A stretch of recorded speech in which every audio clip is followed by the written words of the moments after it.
before the equine extravaganza gets going, I got a chance to talk with the owner of this year's celebration horse for Breyerfest. This year's Breyerfest theme is Driving Forward. Organizers say it highlights how horses have helped people get where they are today.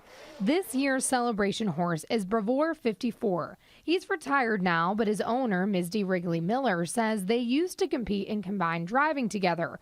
It's an equestrian sport that involves navigating through obstacles on carriages.